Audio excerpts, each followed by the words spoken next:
Jesus Christ, you look pathetic, man. My coworker, his baggy eyes sinking down like a bloodhound, couldn't contain his snort as he swung the plastic swinging door open for me. I scowled at him with as much hatred as I could muster. Shut up, asshole. I shoved past him, squeezing between his slouching form and the shelves of electronic cigarettes contained in their bright fluorescent boxes, screaming out sour raspberry crush and cotton candy at whoever's eyes inevitably drifted to their section behind the register. The truth was, he was right. I looked pathetic. I felt it, too. I felt like a slug stuck to the bottom of God's shoe. I slammed my bag down on the counter, careful not to bump my cast against anything. I had already made that mistake of carelessness, and paid the price heavily. Zeke held his hands up in surrender, his Cheeto-stained fingertips glowing faintly orange in the fluorescent lighting. My bad, dude. I knew it was rough, I just didn't know how rough. You look like an injury lawsuit billboard. I waved him off, pretending I couldn't be bothered to turn my head to look at him, ignoring the reality that my neck brace physically wouldn't allow it. Just go. Get out of here. Zeke yawned and slung his jacket over his shoulder. Don't have to tell me twice. See ya, dot. I watched him circle around to the break room to leave out the back door, pulling our metal stool up to the register with my ankle. I couldn't be mad at him for pointing out how pathetic I looked, because it was true, just how I couldn't judge his dark eye bags when I imagined mine looked 10 times worse. Sometimes it felt like there was a hierarchy in the convenience store, a power struggle. Zeke worked from 2 p.m. to 10 p.m., and I stepped in to take the torch until 6. Sometimes, when I was especially displeased with the night shift, I imagined him as a fat king, eating grapes and drinking wine from the bottle at home. It was more likely that he played Call of Duty and took bong rips until he passed out, knowing him. I always convinced myself I liked being alone, but every night the second Zeke left, it felt like reality began to fade. A gas station convenience store at night was like a portal, like some spot between dimensions. Half there, half not.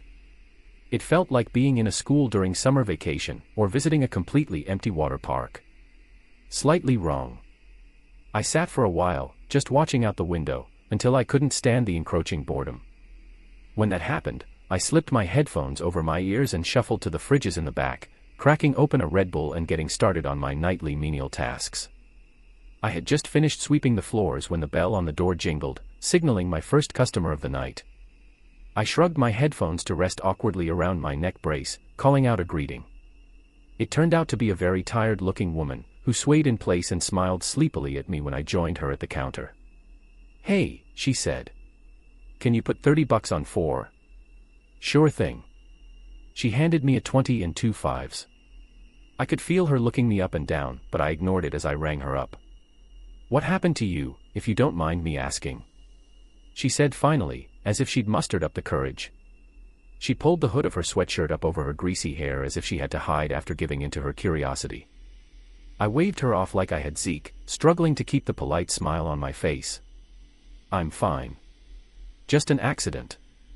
Once the woman left and I had watched her dinky Chevy Cruze peel off down the road, I pushed my headphones back up and cranked up the Joy Division playing from my phone. I didn't feel like finishing the sweeping. I checked the time, 12:05, and sighed loudly. I wondered if I could get away with sneaking to the back to take a quick nap, but I knew my boss would check the security cameras, and then she would have my ass. I unwrapped a chocolate bar from next to the cash register, making a mental note of how much I owed the till so far. I gave a knowing look to the camera in the corner, pointing to the candy like, "I know, I'll pay it." I popped the entire second half into my mouth, feeling it melt on my tongue, and crumpled the wrapper in a half moon around my index finger. I stared at it for a while, feeling strangely guilty. It was funny how many hours I worked just to end up fat and broke anyways, and it was because during the night shift, there was nothing to do but eat.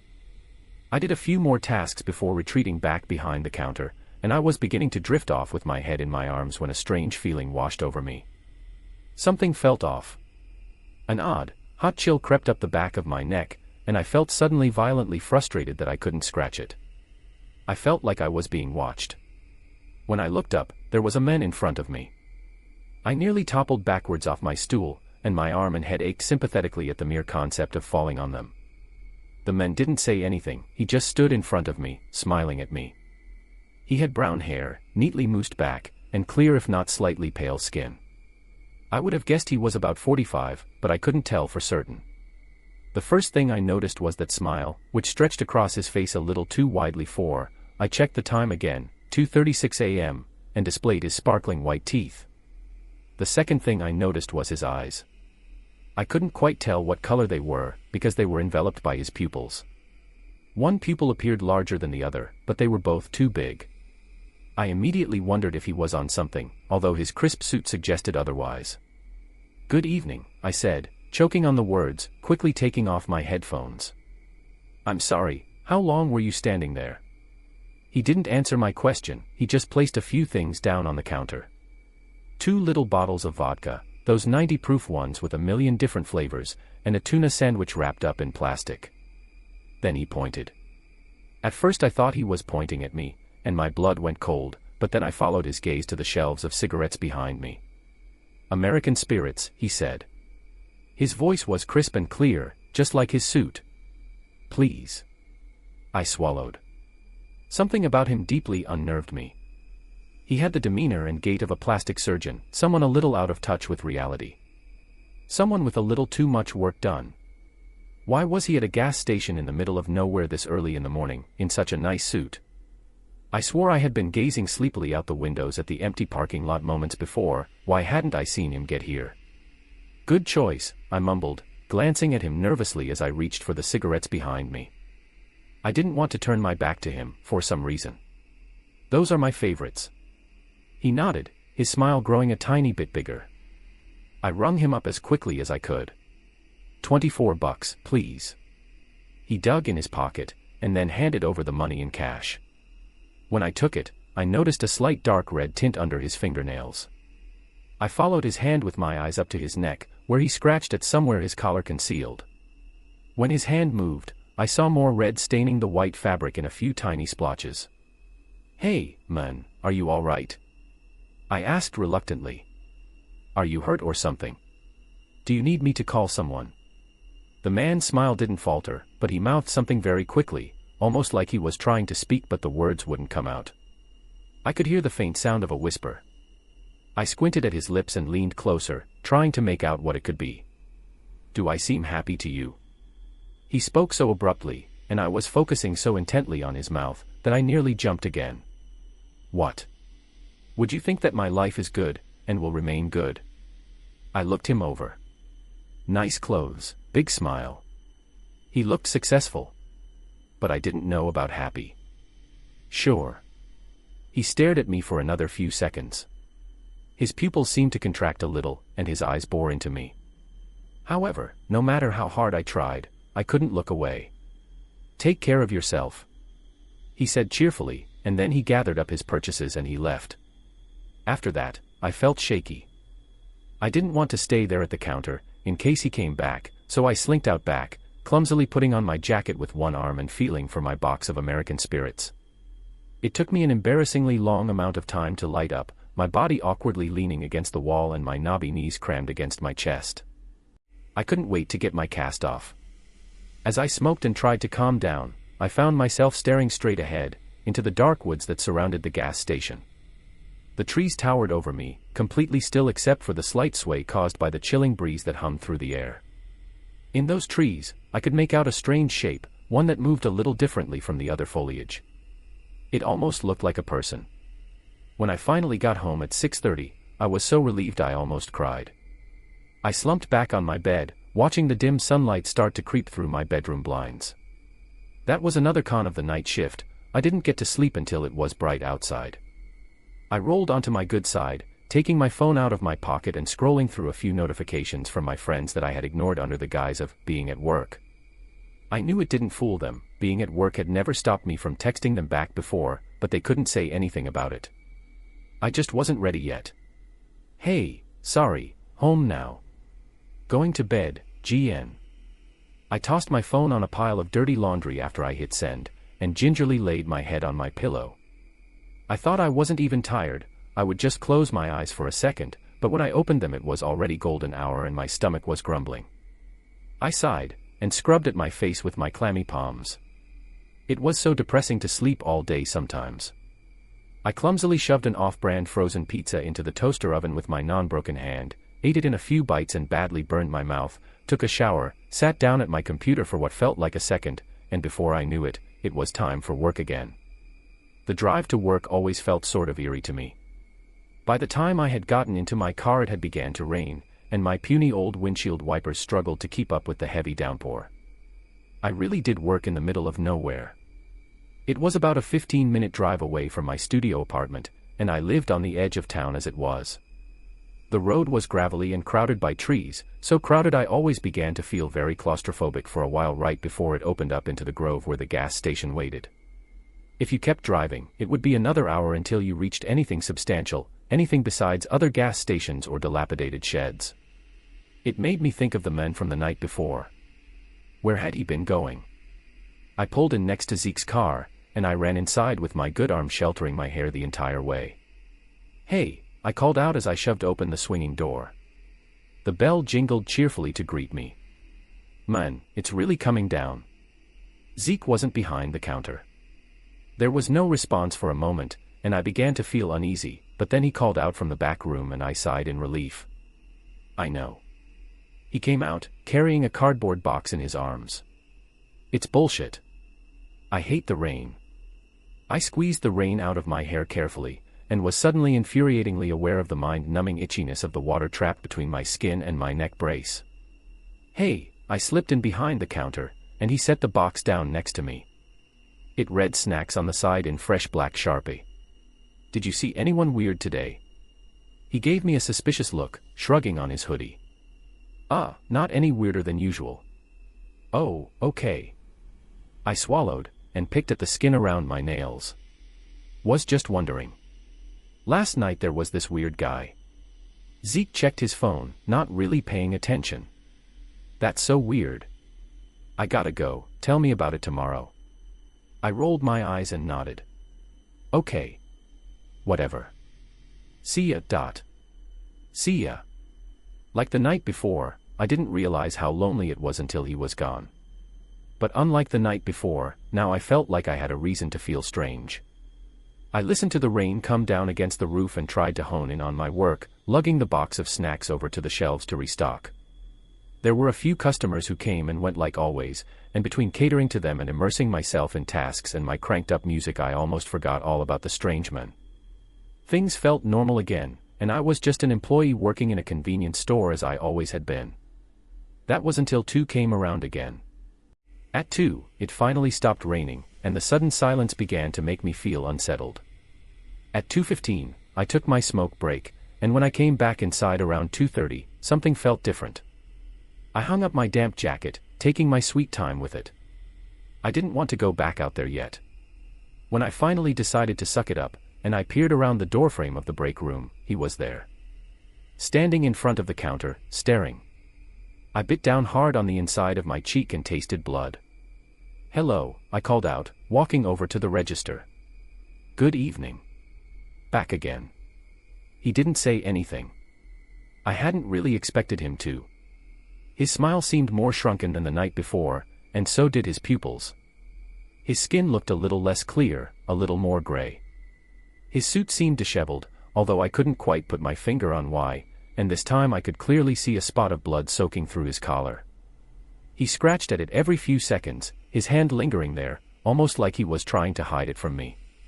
He was sort of hunched over now, as if he was in pain. He had placed the same items on the counter as the night before. 2 tiny bottles of vodka, 1 tuna sandwich. "American spirits, please," he said finally, his voice slightly scratchy. It sounded like the feeling of skinning your knee. I pressed my lips together and retrieved them for him. "What are you up to tonight?" I had to ask. I had to know. He made me so deeply uncomfortable that it circled around to twisted curiosity. The man laughed, but it didn't quite sound like a laugh. It sounded more like a cry. He took out 24 crumpled-up dollars and placed them in front of me on the counter. "There are bad people out there," he told me, staring at me. I blinked a few times, and nodded. "You're right." My voice broke a little, I couldn't help it. He gave me the creeps. The men seemed to like this answer. He took what he'd bought and smiled at me widely again. It looked almost painful to smile that wide. Take care of yourself. It took me a moment to process that he was leaving. When I finally did, I rushed around the counter and to the door, wanting to see where he went, what he drove, something. I saw nothing. No trace. I cursed under my breath and sprinted as quickly as I could to the back room. I crouched in front of the big boxy work computer, typing in my password and signing into the security live cam. Rapidly I flipped through them, searching for any that would have him on them. When I finally found one, I had to go back, because I almost missed it. The man wasn't getting into a car, or even showing any signs of having one at all. He was walking straight back into the forest, his gait still strangely stiff and plastic. As soon as I saw him disappear between the trees, I turned off the computer and stared at my reflection in the black screen, unsure of what to think at all. "I'll work double hours," I mumbled, my face growing hot from my very apparent desperation. I hated to beg, or to ask for anything at all, really, but I felt that it was necessary. I was on my last straw. Jody signed a piece of paper aggressively, as if she were trying to rip through it with the tip of her pen, and then brought the back end to her lips. Her unwashed hair, frizzy from application upon application of box black hair dye, was tied back in a ponytail, which made her look like she'd gotten work done. Maybe that was the intention. "Noah," she said it in a long breath, like my name was just the byproduct of an exasperated sigh. She rubbed at her temples. "You know I would love to help you, honey, but this is what you signed up for. Besides, I can't afford to pay you overtime. I just didn't want to spend another night waiting, wondering if that terrifying man was going to show up. My anxiety would kill me. I couldn't rest when I was at home, either." His smile appeared in my dreams. It haunted me. Still, I hadn't expected her to say yes. She never did. I had taken this job because I desperately needed it, not for convenience, and she knew it. She knew she had all of the control. My boss stood, surveying the break room as if it was simply an act of habit. "I'm sorry that I can't change your schedule, Noah." She smiled sympathetically, in a way that was both saccharine and stiff. "Maybe ask me again in the future. And can you make sure to mop during your shifts? It's looking a little grimy in here." I didn't tell her about the men. I didn't see the point. She would just give me the same fake, sad smile, and pat my shoulder. She would just tell me I was a little too old to believe in ghosts, and I couldn't possibly argue with that. I knew what time he would come. 2:36 a.m. exactly. It was always 2:36. At 1, I realized I hadn't seen any other customers since the day before. It wasn't like we bustled in the early hours of the morning, but there were always some. Some drunks, some stoners, some late-night road trippers, some homeless people. I couldn't remember the last time I saw 0 customers during a shift. At 2, my arms began to prickle with goosebumps. I tried not to stare out the window, not sure I wanted to see him coming at this point, but my curiosity got the better of me. At 2:30, I saw something emerge from the trees. It was man-shaped, but hunched over, as if he had a particularly bad case of scoliosis. As if his very spine had been bent like a green twig over someone's knee. I knew it was him immediately. I watched him shuffle across the parking lot, one hand gripping my phone in my pocket so tightly with my good hand that I knew my knuckles had to be a splotchy mess of white and red, and I knew they would ache when I finally let go. After what felt like years, the door finally swung open. The bell sounded slightly wrong, like it was just barely off pitch when it jingled. The man moved slowly, whether out of struggle or to torture me I couldn't tell. His breath came out hitched and raspy, and in his hands he clutched a wad of cash as well as a slip of paper. I stared at it, but couldn't figure out what it was. "Why are you here?" I asked against my better judgment as he collected the things he always got. 2 bottles of vodka, and a tuna sandwich from the fridge. The man didn't answer, but I watched him begin to unfurl, clutching his purchases in his gnarled hands. He smiled at me as he walked towards the counter, his spine cracking and popping loudly as he stood up straighter. It was a disgusting, gruesome sound. When he stood up, I could see that his suit hardly looked like a suit anymore. It was very nearly torn to shreds, blood soaking through his white shirt in several places. I was frozen. I felt like I couldn't physically move, even if I was mentally able to tell my body what to do. I just stared at him as he slid his items towards me. American spirits. Please. I was finally able to back away, reaching behind me blindly for the pack of cigarettes. I didn't know what to do, I just wanted him to leave. His eyes bore into me, his pupils now as small as pinpricks, and shuddering wildly like flies swimming across the whites of his eyes. Really stocking up on these, huh? I asked, my voice coming out weak. I didn't know what else to say. Yes, he rasped, his smile revealing his bright red gums and long, yellow teeth. But I'll never smoke them. I can't. He handed me the money. I took it, my hand shaking uncontrollably. The man then slowly held out the other piece of paper, turning it over so I could see it. The fluorescent lights buzzed loudly in my ears, making it impossible to think. It was a photograph. A photograph of two children, both with brown hair, gripping each other under a tree. A girl and a boy. Both were maybe around 6 or 7. Their faces were frozen in a laugh, the kind of laugh that only children can do, with their eyes scrunched up and their mouths open wide to the sky. I looked back up at the man, unsure of why he was showing me this. He was still staring at me. Do they look happy? I swallowed. My mouth was suddenly incredibly dry. I felt like I might suffocate. Yeah, I muttered. All I could get out was a mutter. They do. The man's smile faded. Just a little bit, and just for a second. But I caught it. I could do nothing but catch it. He mouthed something very quickly, but this time, I caught that too. They could have been. I felt like I might throw up. I just watched in horror, unable to do anything as he reached out and took my working hand, his dirty, blood-stained palm brushing against mine. I watched as he slowly bent every finger but my index. He stared into my face as he wrapped the photograph of the two children around my finger in a half-moon. I know why you don't recognize me, he said then. I couldn't look up at him, couldn't look away from my hand. I thought about pulling away. I thought about running, locking myself in the break room, and calling someone. Dialing 911. What would the police even help with in this situation? What could they do? A foreboding sense of hopelessness washed over my entire body. I should call someone. I didn't know if he said it or if it was a thought. It bounced around in my head, a deafening whisper. I looked up at him. He wasn't smiling anymore, and his mouth wasn't moving. I should call someone. Get out of my head, I tried to say, but no words came out. I could only mouth it. I should call someone.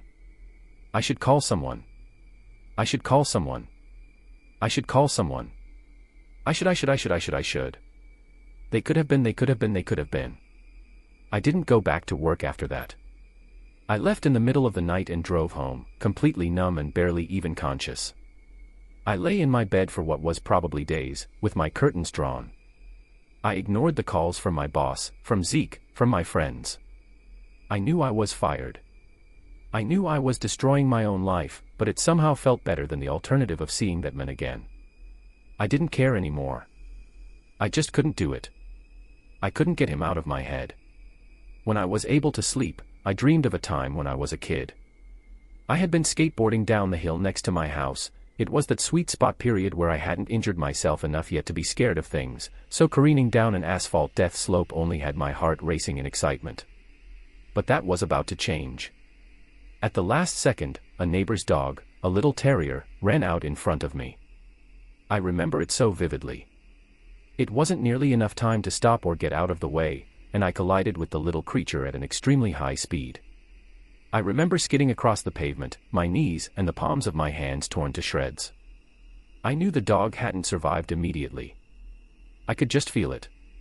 I was so sad for the dog, but I was also angry because I was hurt, and I was scared of facing the consequences of coming clean. So I didn't tell anyone. Ever. In reality, it had died nearly instantly. In my dreams, though, the dog is still alive, but barely. Its face is bloody and ripped apart by the wheels of my skateboard, and it has his voice. Raspy and barely there. I know why you don't recognize me. Looking like this. I woke up one night to something loud. I sat up quickly, and cried out at the deep, stabbing pain in my neck. It sounded like metal grinding, and gasoline spilling onto pavement. I could smell the smoke, thick, hot and poisonous in my nostrils and filling up my lungs. And then, faintly in the distance, I could swear I heard a voice. I knew exactly who it was. I left my room as if I was still dreaming. It wasn't that I wanted to, I just knew there was no real choice. There was no avoiding what waited for me. It felt weird to open the front door after so long, like opening a portal to a forgotten world. And as soon as I did, I saw him. There was no metal, no gasoline. Just the man. He lay in front of my door, his body horrifically twisted and crumpled into an empty half-moon shape like the wrapper of my chocolate bar. He wasn't wearing his suit. He wasn't smiling. He was wearing what looked like used to be pajamas, but now could barely even do their job of concealing his flesh. At where his shoulder met his throat, a yellowish-white bone protruded out of him, gushing blood onto my doorstep. His face was unrecognizable from how it had looked in the convenience store. "I know why you don't recognize me." He looked up at me, but only with his eyes. The rest of his body was still except for an occasional twitch. His lips parted, and he began to try and speak. All he could do was mouth the words. "Help me." I knelt down in front of him, tears springing to my eyes and then streaming down my cheeks. "I'm sorry," I whispered. "I'm so sorry. I should have called someone." I got up, and I walked to my car. I drove all the way to where it happened, to that claustrophobic part of the road, in silence, my hand shaking against the steering wheel. Now I'm sitting here, next to the tree that man's car had wrapped around. It's bent and cracked down the middle, and there's a hint of a spinning tires and dried blood still on the pavement, but other than that, there's no evidence of what happened here a couple of weeks ago. I'm going to call the police. I'm going to tell them everything. I'll tell them about the night it happened. How my friends had been messaging me all day, begging me to skip work and meet them at the bar, and how I had felt so isolated recently working the night shift. I'll tell them how I offered Zeke $100 to cover my shift, and he'd agreed because he didn't have anything better to do. And how I'd been drinking at work that day, not wanting to front the cost of buying watered-down drinks at the bar. I'll tell the police how I left before Zeke even got there, because I knew he'd be able to tell I was tipsy. Right at 2:36 a.m. How I picked out 2 little bottles of flavored vodka to sneak in, and a tuna sandwich to hopefully soak up some of the alcohol before my drive, which I didn't actually plan on eating. I just wanted to feel morally just. The fresh pack of American spirits I shoved in my back pocket before tucking $24 into the till. I'll tell them about how I knew I wasn't driving great, and I was going too fast, but I didn't slow down. I'll tell them about seeing the car coming in the opposite lane, the headlights making me squint, right at the most narrow part of the road. And how I swerved into their lane. I'll tell the police about swerving back out of his lane right at the last second, and slamming on the brakes. Nicking a tree. The airbags deploying, the cracking sound and the deep, excruciating pain in my neck and my right arm. I'll tell them about getting out of my car and witnessing what I'd caused. And how I immediately threw up on the side of the road. His car had been completely crushed around a tree after he'd spun out of control to avoid hitting me, crumpled into a half-moon shape. I could hear him breathing. A horrible, raspy sound. I crept over to the driver's door. And there he was. All blood and bone and glazed-over eyes. I should call someone, I thought, but fear had swallowed me whole. My life would be destroyed. I was a drunk driver, I had ended someone's life, it was all my fault. I didn't know if he had kids, if he was married or alone, maybe he was a bad person, I tried to tell myself, and I had done the world a favor. Why was he out so late, anyways? But no matter what I told myself, I knew what this was. I was a murderer. And I couldn't face that. I'll tell the police how I watched him die. I waited until he took his last breath, my fingers wrapped tightly around my phone in my pocket. And then I drove away. I'm about to report myself. I just wanted to put this out there, so someone could hear this story and maybe think harder about their decisions. Everyone wants to say they know exactly what they'd do in a bad situation, how they'd handle it, but I know firsthand that isn't true. Everyone is a coward. I hope when I'm locked away, he's at peace. I hope his children live long, happy lives. I'm sorry.